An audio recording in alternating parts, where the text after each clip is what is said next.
네, 안녕하십니까. 오늘 말씀은 전도서 8장, 9장 말씀을 읽겠습니다. 요절 말씀은 전도서 8장 1절, 누가 지혜자와 같으며 누가 사물의 이치를 아는 자이냐. 사람의 지혜는 그의 얼굴에 광채가 나게 하나니 그의 얼굴에 사나운 것이 변하느니라. 전도서 1장에서 6장은 헛됨에 대해서 말하고 있고 7장에서 12장까지는 헛됨을 어떻게 이기고 살 것인가 긍정적인 접근을 하고 있습니다. 8장은 조금 이제 의역을 하면 말씀이 풀리고 해석이 되어서 인생에 인격적으로 내게 와닿으면 인생이 허무하지 않게 된다는 것입니다.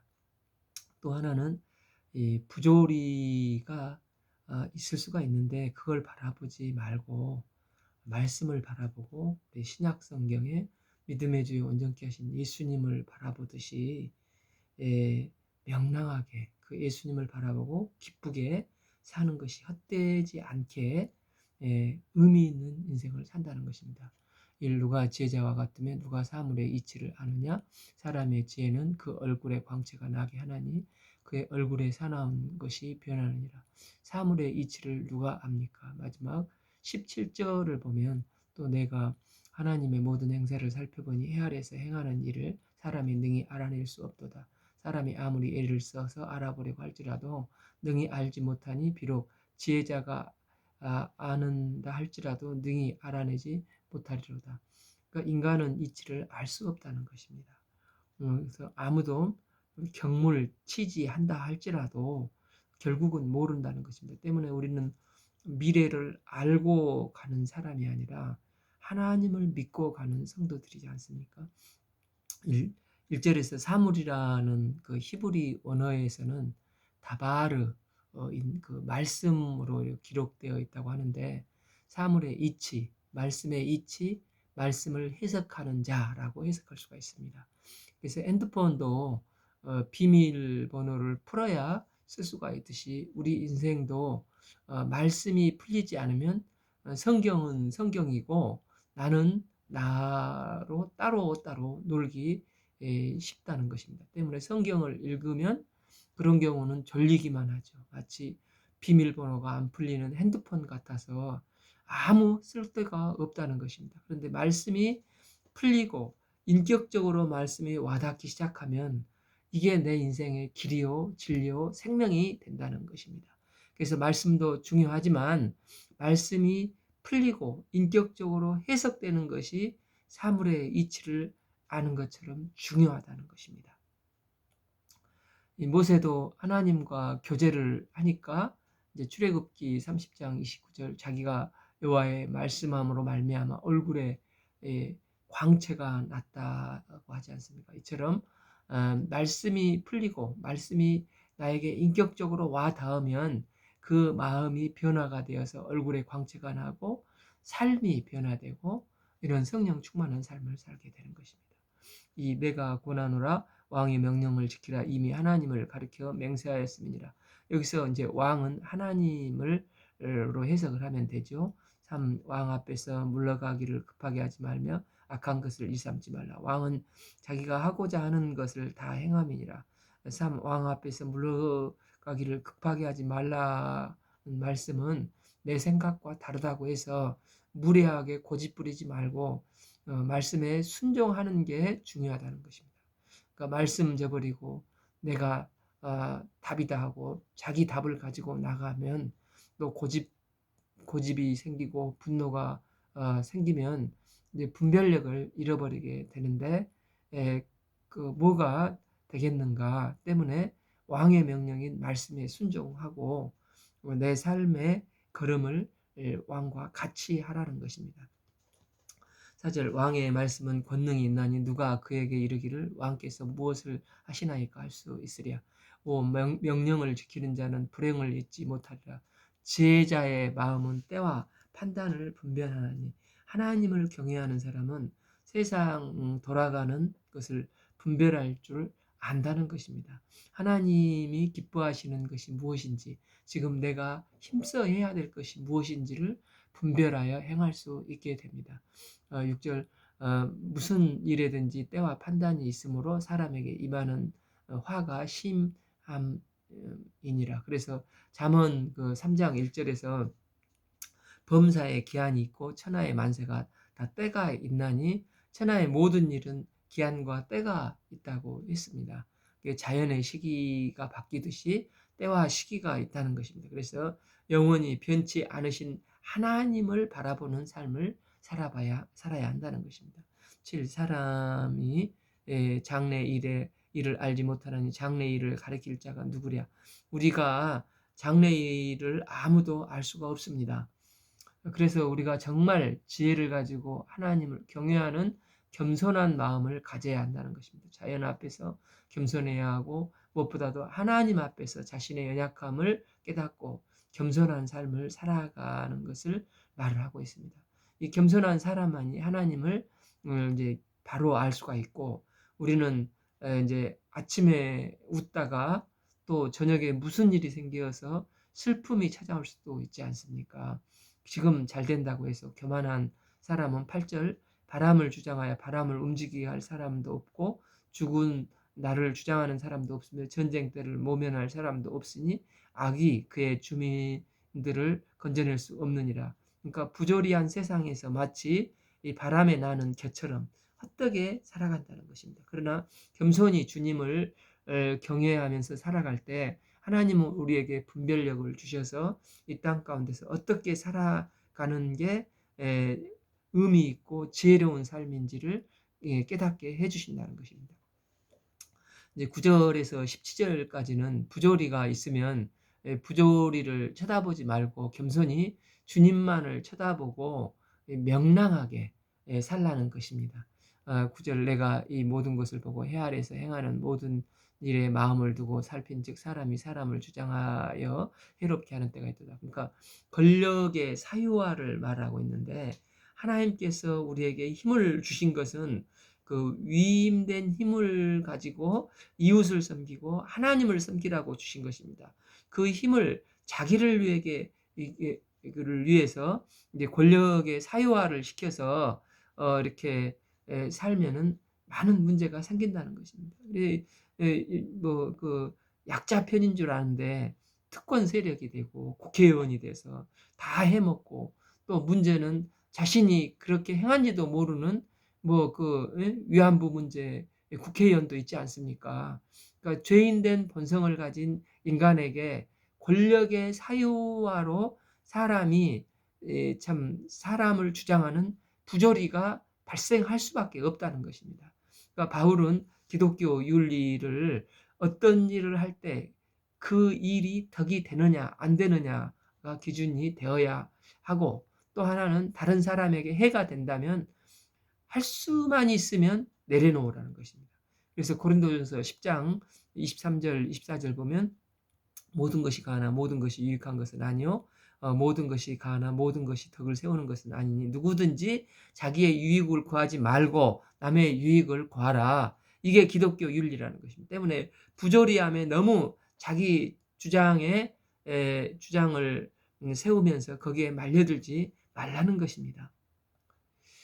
10절 그런 후에 내가 본즉 악인들은 장사 지낸 바 되어 거룩한 곳을 떠나 그들이 그곳에 행한 성읍 안에서 잊어버린 바 되었으니 그것도 헛되도다.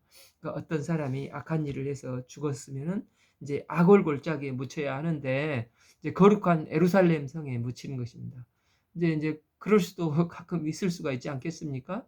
그런데 이제 더 황당한 것은 그 악인을 위해서 조문했던 사람들이 야, 저 사람들은 참 좋은 사람이었어. 오히려 막 칭찬을 하는 것입니다. 그래서 그 10절 그 새번역 성경을 번역을 보면은 잊어버린 바 되었으니가 이제 칭찬하는 말을 하고 있는데 칭찬을 하고 있다는 것입니다. 우리가 이런 것 때문에 악인을 쳐다보면서 분내고 저것은 살아서도 속만 썩이더니 죽어서도 속 썩이네 이렇게 할 수가 있는데, 그러나 하나님은 결코 못 속이고 하나님 앞에서는 최후의 심판 때 다 드러나게 되어 있습니다. 그러니까 우리가 맡기고 하나님 믿고 명랑하게 기쁘게 살아야 된다는 것입니다. 예, 또 여기서 보면 다수결로 세상이 다 가는 게 아니라는 것을 알 수가 있습니다. 아론의 금송아지가 다수가 원하니까 우상 숭배에 빠졌고, 예수님께서도 다수결에 의해서 십자가에 못 박히지 않았습니까? 그러니까 다수결로 간다 할지라도 말씀이 아니라면 아니고 우리는 말씀을 붙잡고 살아야 한다는 것입니다. 11절, 악한 일에 관한 징벌이 속히 실행되지 아니하였으므로 인생들이 악을 행하는데 마음이 담대하다는 것입니다. 12절, 죄인은 100번이나 악을 행하고도 장수하거니와 또한 내가 아노니 하나님을 경외하며 그를 경외하는 자들은 잘 될 것이요. 그러니까 여기서 봐보면 좀 헷갈리잖아요. 악인도 잘 되고 의인도 잘 되고 뒤죽박죽인 것 같이 보입니다. 그러니까 이제 11절에서 악인의 즉각적인 징벌이 없기 때문에 담대한 마음으로 악을 행한다는 것입니다. 그리고 12절, 죄인은 100번이나 악을 행하고도 장수하는 경우도 있지만 그러나 내가 아노니 하나님을 경외하여 그를 경외하는 자들은 잘 될 것이고, 결국 13절에서 악인은 잘되지 못하며 장수하지 못하고 하나님께 심판받고 그날이 그림자 같으리니 이는 하나님을 경외하지 아니함이라. 그러니까 그런 것을 들은 예외적인 것들이라는 것입니다. 사람들은 예외적인 것들 하나를 붙들고 보편적인 것이냐 억울해하기가 쉽습니다. 그러니까 좋은 대학은 공부 열심히 하는 자녀들이 99%가 갈 것이 아닙니까? 그런데 사회적으로 아빠 찬스, 엄마 찬스, 추천서 쓰고 해서 부조리로 가는 애들도 개 중에는 있을 수가 있다는 것입니다. 그러면서 자녀들은 거 봐라, 나는 아빠 찬스가 없어서, 엄마 찬스가 없어서 엄마 아빠에게 탓하면서 이렇게 하는데, 극히 일부 예외적인 부조리가 있다는 것입니다. 왜냐하면 인간은 죄악된 본성을 가지고 있기 때문에 극히 예외적인 것들이 있는데 그것을 붙들고 인생을 낭비하지 말라는 것입니다. 세상이 악할 자들이 잘 된다고 해서 너도 악한 짓을 할래? 너무 흥분하지 말라는 것입니다. 예외적인 것들을 붙들어서 자기 행동의 지침서로 삼는다면 자신도 악한 자가 되고 오히려 반면교사로 삼으라는 것입니다.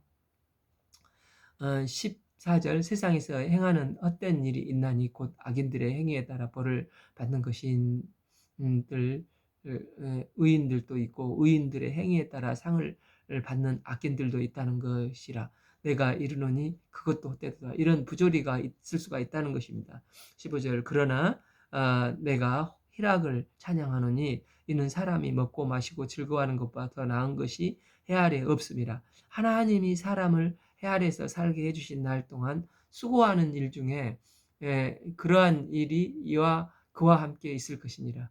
이거 이제 뭐 쾌락주의로 살라는 것이 아니고, 이제 부조리를 쳐다보지 말고 거기에 열받지 말고 믿음의 주요 온전케 하신 예수님을 바라보고 기뻐하며 명랑한 삶을 살라는 것입니다. 그리고 이제 데살로니가전서 5장 16절에서 항상 기뻐하고 쉬지 말고 기도하라, 범사에 감사하라, 이게 하나님의 뜻이라고 하지 않습니까? 그러니까 남아공의 그 넬슨 만델라가 있죠. 이 백인들이 흑인을 차별하고 말도 안 되는 그 부조리로 그 죄를 뒤집어 써가지고 27년 동안 이 감옥에 가 있다가 이제 대통령이 마침내 되었지 않습니까? 그러면 반드시 보복하고 싶은 유혹이 있을 수가 있는데, 그런데 그가 27년 감옥 생활하면서 매일 제일 많이 드린 기도가, 주님, 제가 거칠어지지 않도록 도와주십시오. 거칠어지지 않도록 매일 기도했다는 것입니다. 그러니까 이리와 싸우다가 양이 이리와 싸우다가 거친 이리가 되어서 이렇게 되지 않고 여전히 양으로서 이리와 싸울 수 있도록 그렇게 기도를 한 것입니다. 그는 나중에 대통령이 되고서도 거칠어지지 않고 용서하고 반대자들을 다 포용을 해줬지 않습니까? 이처럼 우리 성도들은 부조리를 보고 너무 심각해하지 말고 주께서 일하신다 하고, 다만 우리는 하나님께 맡기고 약속하신 말씀을 붙잡고 기쁘고 명랑하게 하나님께서 주신 사명을 감당해 가는 삶을 살아가는 것입니다. 우리는 알고 가는 게 아니라 주님께서 기뻐하라 하셨기 때문에 기뻐하고 믿고 가는 성도들입니다. 16절 내가 마음을 다하여 지혜를 얻고자 하여 세상에 행하는 일을 보았는데 밤낮으로 자지 못하는 자도 있도다. 17 내가 또 하나님의 모든 행사를 살펴보니 해 아래서 행하지는 일을 사람이 능히 알아낼 수 없도다. 사람이 아무리 애쓰고 알아보려고 할지라도 능히 알지 못하니 비록 지혜자가 아노라 할지라도 능히 알아내지 못하리로다. 그러니까 이제 부조리를 바라보고 속상하지 말고 주님을 바라보고 믿음의 삶을 살아가는 것입니다. 그러니까 이제 이걸 정리하면 허무하지 않게 사는 방법은 말씀을 인격적으로 받고 말씀이 내 마음 가운데 풀려야 한다는 것입니다. 그래서 성경을 가르치는 성경 선생이 필요하고 말씀이 풀리면 그 말씀을 가지고 평생 한 말씀 붙잡고 승리하는 삶을 살 수 있다는 것입니다. 또한 부조리 바라보고 흔들리는 인생이 아니라 주님을 믿음의 주 온전케 하신 예수님을 바라보고 흔들리지 않는 인생, 기뻐하며 명랑한 사명인의 삶을 사는 주의 성도들이 되라는 것입니다. 9장은 위기에서 벗어나는 지혜입니다.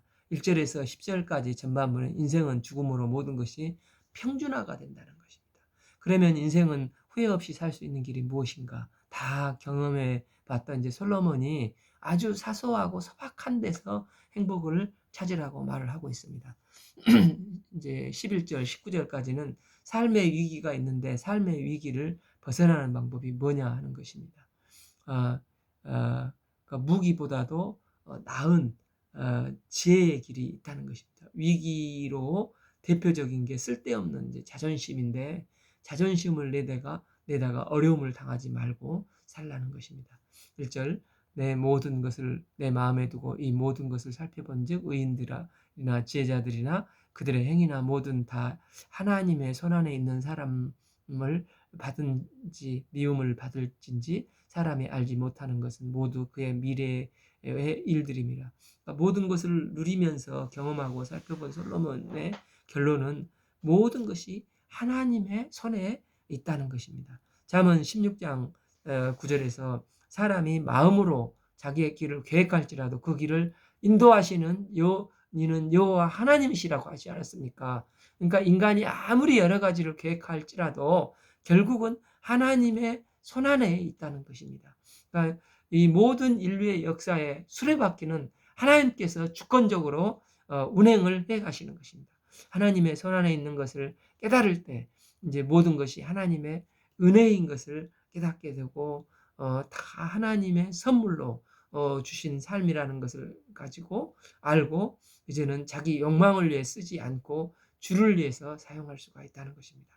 또 하나님은 나의 미래는 주가 인도하시니까 불안해하지 말고 주를 신뢰하면 한 걸음 한 걸음 믿음의 길을 걸어가면 하나님의 손안에서 하나님께서 나에게 가장 최상의 인생으로 이끌어 가신다는 것입니다. 2절 모든 사람에게 임하는 모든 것이 일반이라 의인과 악인 선한 자와 깨끗한 자와 깨끗하지 아니한 자 제사를 드리는 자와 제사를 드리지 아니하는 자에게 일어난 일들이 모두 일반이니 선인과 죄인 맹세하는 자와 맹세를 무서워하는 자가 일반이로다. 3절 모든 사람의 결국은 일반이라 이것은 해 아래서 행하는 모든 일 중에 악한 것이니라. 곧 인생의 마음에는 악이 가득하여 그들의 평생에 미친 마음을 품고 있다가 후에는 죽은 자들에게 돌아가는 것이니라.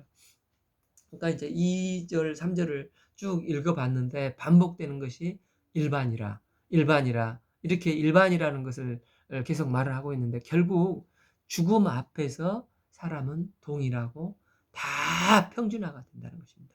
우리는 이 땅을 살아가면서 이제 입신양면하기 위해서 열심히 공부하고 또 취직하기 위해서 얼마나 노력을 합니까?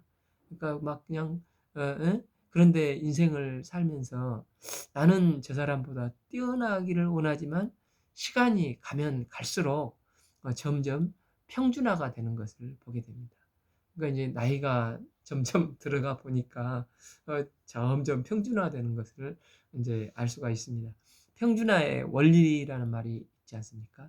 40대에 접어들면 이제 그 욕망의 평준화가 이루어져서 이제 승진하려고 하고 회사에서는 또 좋은 집을 얻으려고 하고 또 자녀들을 좋은 대학에 을 보내려고 발버둥치며 경쟁을 하고 치열한 욕망의 40대를 보낸다는 것입니다. 50대가 되면은 그런데 이제 지식의 평준화가 이루어져서 이제 박사나 고졸이나 그게 크게 중요한 것 같지가 않고 공부 많이 한 사람보다도 삶에서 지혜를 얻으며 사는 사람이 더 박사하기보다도 탁월하게 보일 수도 있는 때가 이제 50대라는 것을 알게 되는 것입니다. 60대가 되면은 외모의 평준화가 이루어져서 이제 과거 미스 코리아 출신도 그 TV 보면 이제 아줌마 다 똑같이 수다 떠는 아줌마일 뿐입니다.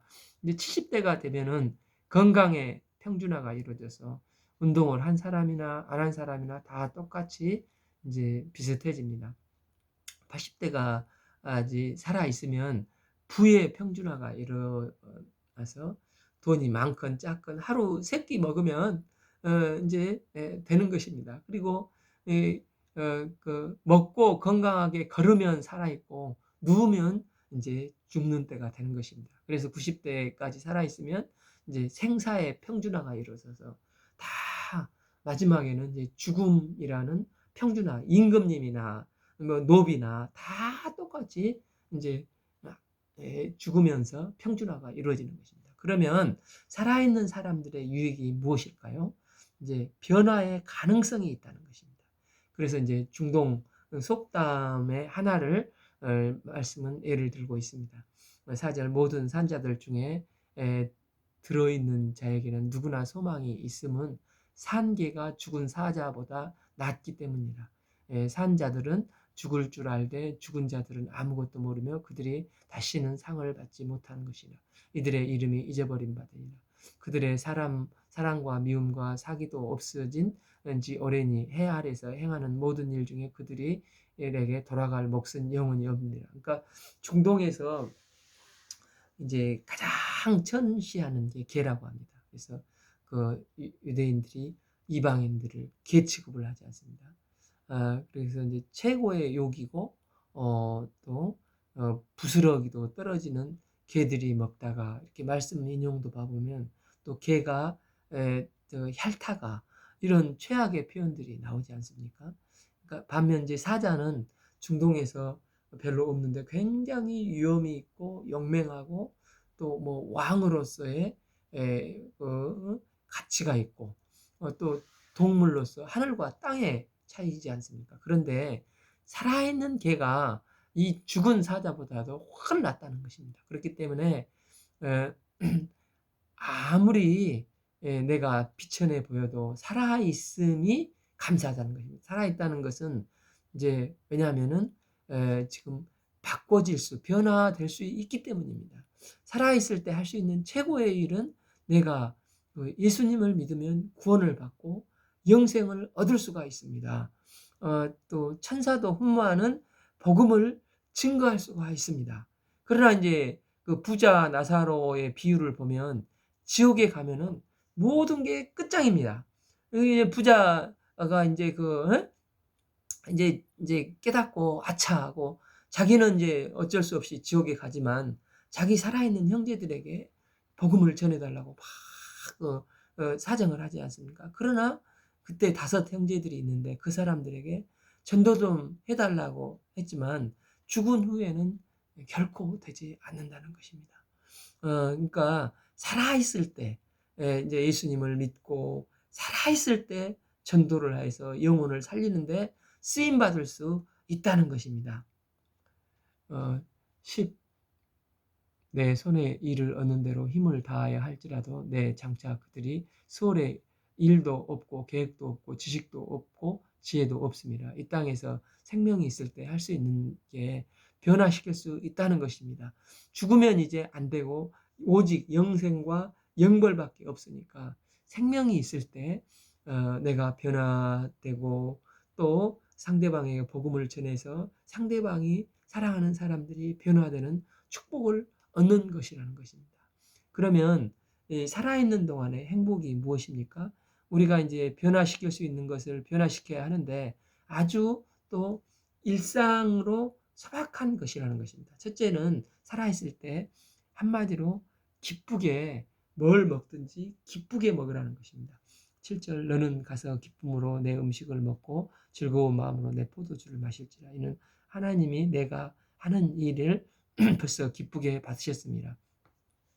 기쁨으로 먹고 마시려고 애쓰고 노력하라는 것입니다. 하나님께서 우리에게 먹을 것을 주셨는데 감사함으로 먹어야 합니다. 그러니까 요리사나 주부가 언제 제일 기뻐합니까? 그러니까 맛있게 먹어주는 사람을 보면 제일 기쁘게 하지 않습니까? 마찬가지로 우리에게 날마다 일용할 양식을 주신 하나님께 참 감사합니다. 이렇게 할 때 하나님께서 기뻐하시고 우리는 이제 행복하게 살기 위해서 식탁의 즐거움을 이제 기쁨으로 누리면서 살아가는 것입니다. 그러니까 이 밥 먹을 때는 개도 안 걷는다고 하는데 행복하게 감사하게 잘 먹는 게 기쁨이라는 것입니다. 우리가 이제 그럼 진정한 기쁨은 뭐가 기쁨이 될 수 있습니까? 요한복음 15장 11절에서 내가 이것을 너희에게 이르면 내 기쁨이 너희 안에 있어 너희 기쁨을 충만하게 하려 함이라. 예수님께서 누렸던 기쁨을 이제 이 기쁜 소식, 복음을 너희도 누리기를 원한다 하셨는데, 그러니까 진정한 기쁨은 복음을 영접하고 참 포도나무 대신 예수님 안에 가지로 붙어 있어서 주께서 주신 영양분을 공급받아 열매를 맺을 때 이것이 참 기쁨이라고 하는 것입니다. 또한 두 번째는 몸과 지식을 가꾸어서 매력 있는 사람이 되라는 것입니다. 6절 내 의복을 항상 희귀하며 내 머리에 8절 내 머리에 향기름을 그치지 않도록 할지니라. 그러니까 사치는 아니지만 이 삶이 나이가 들어갈수록 단정하고 매력적인 또 우아한 삶을 살아야 된다는 것입니다.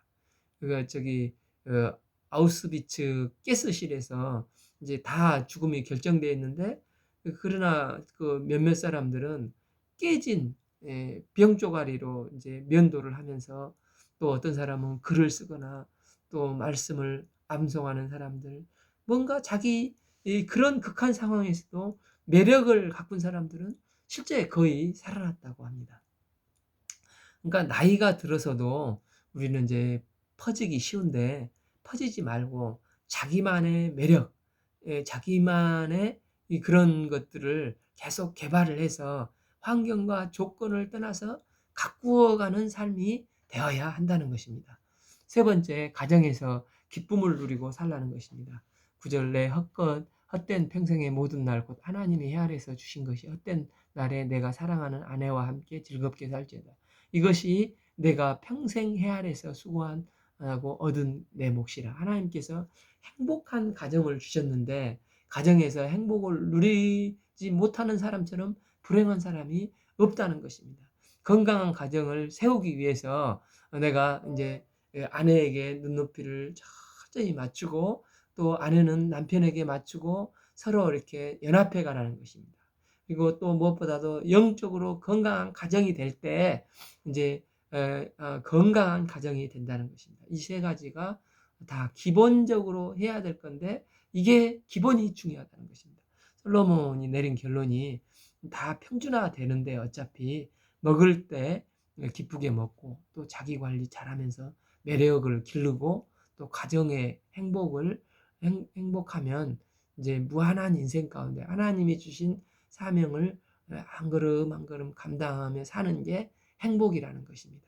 이처럼 살더라도 우리의 삶에 위기가 있을 수가 있습니다. 위기를 벗어나는 지혜는 이제 무기보다 더 좋은 지혜라는 것입니다.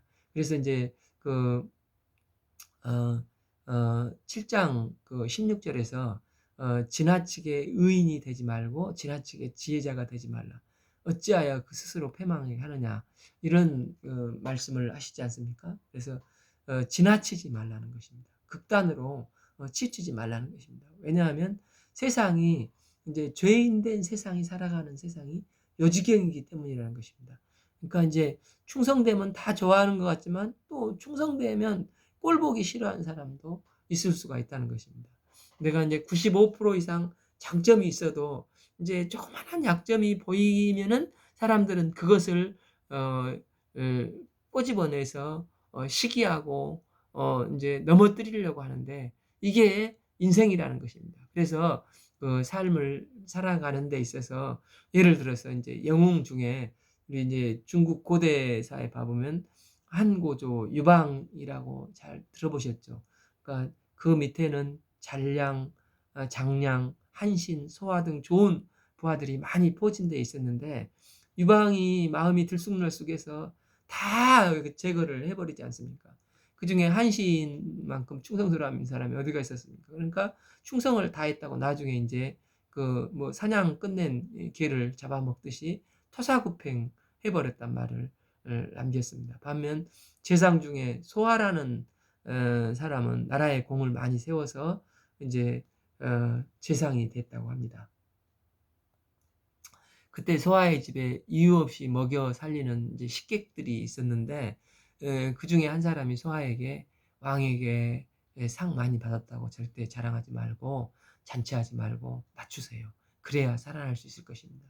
이래서 인제 소아는 자신 잔치도 안 하고 사는 둥 마는 둥 자랑도 안 하고 겸손히 해서 살아남았다는 것입니다. 그런데 인제 유방이 어느 날 소아에게 정치를 맡겨 놓고 지방을 이제 정벌하러 갔는데 인제 소아가 어떻게 지내는지를 자꾸 막 열 몇 번 사람을 보내서 묻는 것입니다. 이때 소아의 식객 중에 그 사람이 또 지혜로운 말을 하는데 "당신 이제는 너무 겸손해서 사람들이 다 당신에게 몰리니까 이제는 도성으로 돌아오는 사람들에게 나쁜 짓을 좀 해서 돈을 갈취도 하고 소인배 행동을 하라고 했답니다. 그래서 유방이 돌아와서 사람들이 "저 소아 때문에 못 살겠다. 어떻게 재상이란 사람이 돈을 갈취를 하느냐." 그 말을 듣고 유방이 빙그레 웃더라는 것입니다. 그래서 유방이 "일국의 재상이 물질을 그렇게 밝히면 되겠나? 빨리 착취한 것 돌려줘." 그랬더니 소아가 유방의 명령을 받고 돌려주는 것 같이 해서 그는 오랫동안 재상으로 살아남았다는 것입니다. 이거 뭐 소아처럼 세상에서는 시기하는 사람들이 많으니까 너무 지나치지 말라는 것입니다. 사람은 의인이 없기 때문에 지나치게 존경받는 것은 남들에게 시기의 대상이 될 수도 있고 또 자기 스스로도 위험할 수가 있다는 것입니다. 아주 존경받는 이제 신학자였는데 그가 죽고 그의 딸이 이제 집안에서 학대를 받았다는 고백을 들은 적이 있지 않습니까? 그래서 인간은 너무 완벽하게 하려고 하지 말고 적당히 또 있는 모습 그대로 실수도 하고 약점도 드러내면서 살아야 한다는 것입니다. 그게 지혜 중에 한 가지 지혜일 수도 있다는 것입니다. 중요한 것은 이제 무엇보다도 주님과 동행하면서 결과에 연연하지 말고 우리는 미래를 모르니까 하나님과 동행하며 살면 하나님께서 우리의 길을 인도해 가신다는 것입니다. 11절 "내가 다시 헤아려서 보니 빠른 경주자들이라고 선착하는 것이 아니며 용사자들이라고 전쟁에 승리하는 것이 아니며 지혜자들이라고 음식물을 얻는 것도 아니며 명철자들이라고 재물을 얻는 것도 아니며 지식자들이라고 은총을 입는 것이 아니니 이는 시기와 기회는 그들의 모두에게 임하니라." 핵심은 주와 동행하는 것이 필요하다는 것입니다. 그리고 12절에서 분명히 "사람은 자기 시기도 알지 못하고 물고기들의 재난도 그물을 걸리고 새들이 올무에 걸림과 같이 인생들도 재앙의 날이 그들에게 호련히 임하게 될 것이니라." 그러니까 덫이 있는데 연단받는 함정이 있고 하나님께서 함정에 빠지게 하지만 훈련시켜서 강하게 만드시는 것입니다. 어떤 이는 유혹의 함정이 있을 수가 있습니다. 이런 것들은 보디발 아내가 유혹을 할 때 요셉이 피한 것처럼 피해야 한다는 것입니다. 또한 악인의 덫이 있습니다. 악인이 나를 죽이려고 합니다. 그것은 하나님께서 그걸 통해서 흐름을 바꿔놓고 그걸 디딤돌로 하시는 것입니다. 그런데 이제 이런 연단의 함정, 유혹의 함정, 악인의 함정을 구분할 수가 없습니다. 구분하지 못하지만 우리가 주님과 동행하면 이 모든 환경에서 모든 함정에서 벗어날 수 있다는 것입니다. 12절 "분명히 사람은 자기 시기도 알지 못하나니 물고기들이 재난의 그물에 걸리고 새들이 올무에 걸림같이 인생들도 재앙의 날에 그들에게 호련히 임하면 거기에 걸리기 쉬우니라." 그러니까 걸리는 것은 할 수 없지만 이런 세 가지 하나님과 동행하면 이 세 가지 구분이 있는데 거기서 내가 어떻게 행동해야 할지를 알려주는 게 주님께서는 알려주시기 때문에 주님과 동행하는 것이 중요하다는 것입니다. 이제 우리가 주님과 동행하다 보면 연단일 때는 버텨서 이길 것이고 또 유혹의 때는 주님과 동행하면 피할 힘을 주실 것이고 악인의 덫에 걸리면 하나님의 역사의 흐름으로 디딤돌로 그것을 사용하실 것입니다. 그래서 주님과 동행하는 게 중요하고 동행하면은 승리하는 삶을 살 수 있다는 것입니다. 마지막 말을 이제 자존심보다도 지혜를 선택하라는 건데 13절 내가 또 해 아래서 지혜를 보고 내가 크게 여긴 것이 이러하니 14 곧 작은 인구가 많지 아니하고 어떤 성읍에 큰 왕이 와서 그것을 에워싸고 큰 흉복을 쌓고 치고자 할 때 15 그 성읍 가운데 가난한 지혜자가 있어서 그의 지혜로 그 성읍을 건진 것이라. 그러나 그 가난한 자를 기억하는 사람이 없었도다. 16 그러므로 내가 이르기를 지혜가 힘보다 나으니 가난한 자의 지혜가 멸시받고 그의 말들을 사람들이 듣지 아니하였다 하였노라. 17 조용히 들리는 지혜자들의 말들이 우매한 자들이 다스리는 자의 호령보다 나으리니 18 지혜가 무기보다 나으니라. 그러나 죄인 한 사람이 많은 선을 무너지게 하느니라. 지도자 한 사람이 잘못되면 다 무너지게 된다는 것입니다. 그러니까 지혜가 무기보다 낫다는 건데 작은데 큰 왕으로 작다 크다를 대비시키고 있죠. 우리는 이제 큰 게 뭘 이룬다고 생각하기 쉽습니다. 그런데 오히려 작은 지혜가 승리를 이룰 수도 있다는 것입니다. 큰 것 중에 대표적인 게 자존심이지 않겠습니까? 이제 자존심을 내세우는데 자존심을 버리고 지혜를 붙들라는 것입니다. 이제 사무엘상 25장에서 그 나발과 아비가일 말씀이 있지 않습니까?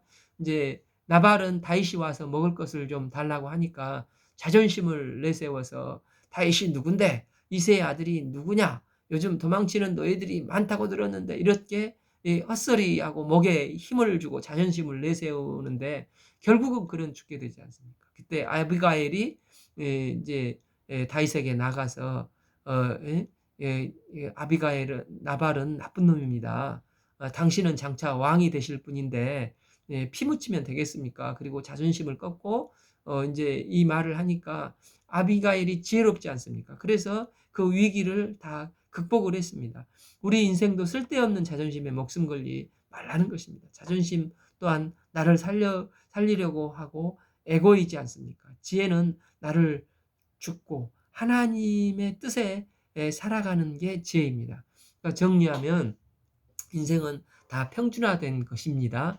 행복을 찾으려면 기쁘게 먹고 매력을 기르고 가정에서 행복을 찾으라는 것입니다. 또한 인생에 위기가 있는데 이 연단의 덫으로 오고 또 유혹의 덫으로 오고 악의 함정으로 오는데 이제 우리가 구분할 수가 없지만 주님과 동행하면 다 이겨낼 수가 있고 이것들을 통해서 오히려 더 인생을 승리하는 삶을 살 수가 있다는 것입니다. 또 특별히 마지막에 자존심을 내세우다가 죽지 말고 자존심을 꺾고 사는 게 지혜로운 삶이라는 것입니다. 오늘 말씀은 전도서 8장 9장을 읽겠습니다. 감사합니다.